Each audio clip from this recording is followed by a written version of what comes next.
अब तक हमने देखा था कि जैसे दुर्योधन और भीम और युधिष्ठिर के बीच बातचीत चल रही थी और वो पानी में छिप के बैठा हुआ था और वो उसको तब अब वो बाहर आता है, पानी के बाहर आता है, बोलता है कि ये लो, बोलता है कि मुझ निहत्ते की तुम्हारे सामने निहत्था खड़ा हूं, मीन्स बिना किसी हथियार के तुम मुझे मौका देकर मार दो, ऐसा वो कहता है। अब आगे देखो युधिष्ठिर क्या कहता है इस पर। पहले वीरता का दम और अंत में करुणा की भीख, कायरों का यही नियम है, परंतु दुर्योधन कान खोलकर सुन लो, हम तुम्हें दया करके छोड़ेंगे भी नहीं और तुम्हारी भांति अधर्म से हत्या कर बधिक भी न कहलाएंगे। तो युधिष्ठिर इससे कहता है कि पहले तो तुम एकदम वीरता का, अपनी बहादुरी का ये मान रहे हो और अब करुणा से भीख मांग रहे हो, दया की भीख मांग रहे हो। बोलता है कि तुम जैसे कायरों का यही नियम होता है। तो कहते हैं कि डरो मत दुर्योधन, कान खोलकर सुन लो, हम तुम्हें दया करके छोड़ेंगे भी नहीं, तुम पर दया नहीं करेंगे, तुम्हें छोड़ नहीं देंगे, लेकिन तुम्हारी तरह अधर्म से हत्या कर हत्यारे नहीं बनेंगे। बधिक मतलब हत्यारे। हम तुम्हें कवच और अस्त्र देंगे, मीन्स हम तुम्हें प्रोटेक्शन, और अस्त्र मतलब हथियार तुम्हें देंगे। तुम जिस अस्त्र से लड़ना चाहो बता दो, मीन्स तुम्हें कौन सा अस्त्र चाहिए वो मुझे बताओ, हम तुम्हें देंगे। हम में से केवल एक व्यक्ति ही तुमसे लड़ेगा और यदि तुम जीत गए तो सारा राज्य तुम्हारा, मीन्स हम सब तुम्हारे साथ नहीं लड़ेंगे, हम में से कोई एक ही तुम्हारे साथ लड़ेगा और उस लड़ाई में अगर तुम जीत गए तो सारा राज्य तुम्हारा। कहो यह तो अधर्म नहीं है, स्वीकार है। बोलता है कि आप कहो ये तो तुम्हें अधर्म नहीं है ना, अभी ये तुम्हें एक्सेप्ट है तो बोलो। अभी देखो भीम, इस दुराचारी से के साथ ऐसा व्यवहार बिल्कुल अनावश्यक है। अब भीम कहता है कि इस जैसे दुराचारी मतलब दुराचरण वाला, यानी बुरे आचरण वाला।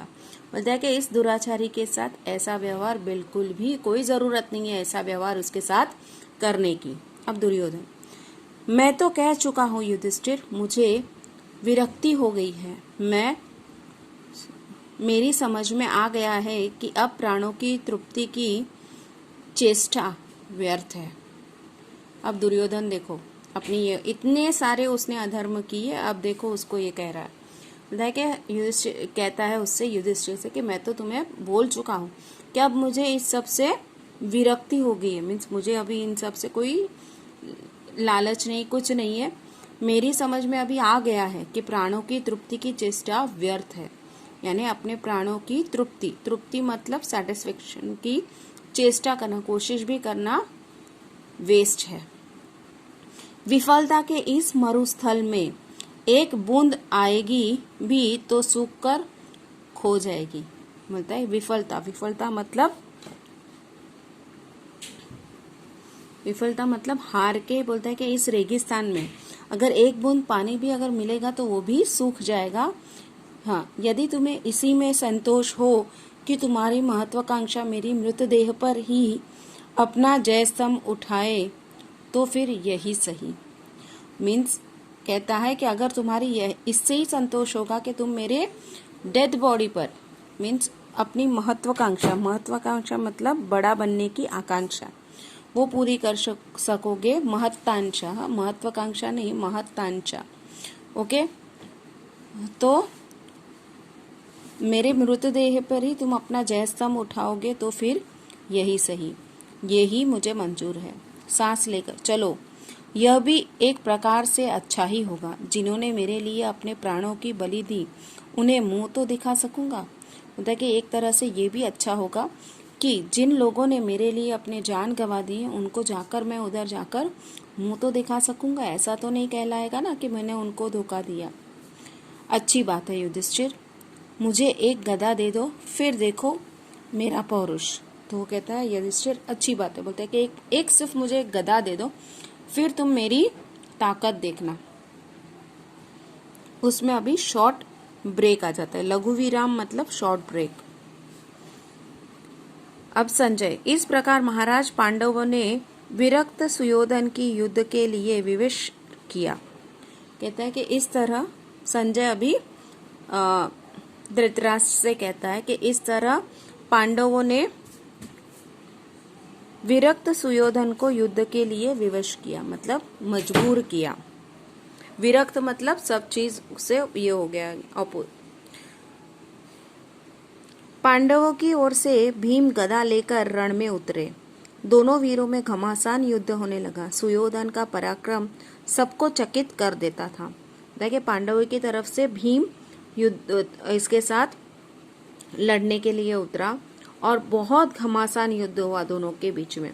और सुयोधन का पराक्रम देखकर तो सब एकदम चकित हो गए, उसकी ब्रेवरी और ये देखकर ऐसा लगता था मानो विजयश्री अंत में उन्हीं के कारण वरण हो करेगी। बोलता है कि ऐसा लग रहा था उनका युद्ध देख के कि ऐसा कि जीतेंगे तो यही सुयोधन, सुयोधन मतलब दुर्योधन। पर तभी श्री कृष्ण के संकेत पर भीम ने सुयोधन की जांग पर,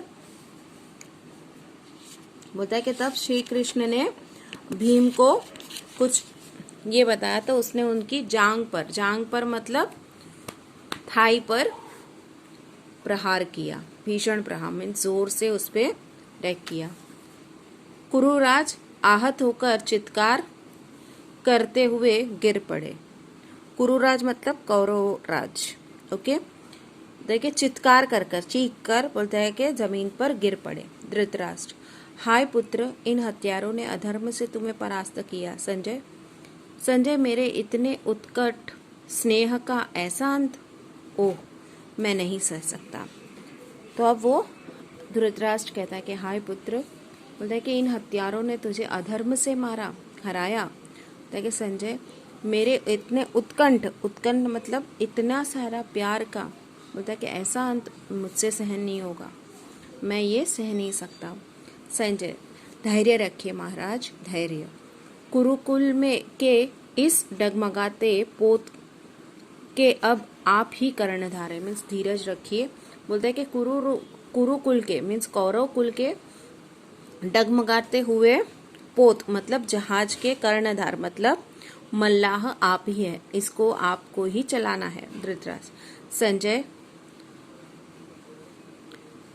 बदलाने की चेष्टा न करो, पर ठीक कहा तुमने, कुरुकुल का कर्णधार ही अंधा है, उसे दिखाई नहीं देता। तो संजय कहता है, उससे संजय बोलता है कि तुम मुझे बहलाने की कोशिश मत करो, लेकिन तुम ठीक ही कह रहे हो। बोलता है कि कौरव कुल का कर्णधार मतलब मल्लाह मतलब चलाने वाला ही अंधा है, उसे कुछ दिखाई नहीं। महाराज ठीक यही बात सुयोधन ने ही कही थी। बोलता है कि ठीक यही बात सुयोधन ने भी ऐसे ही कही थी।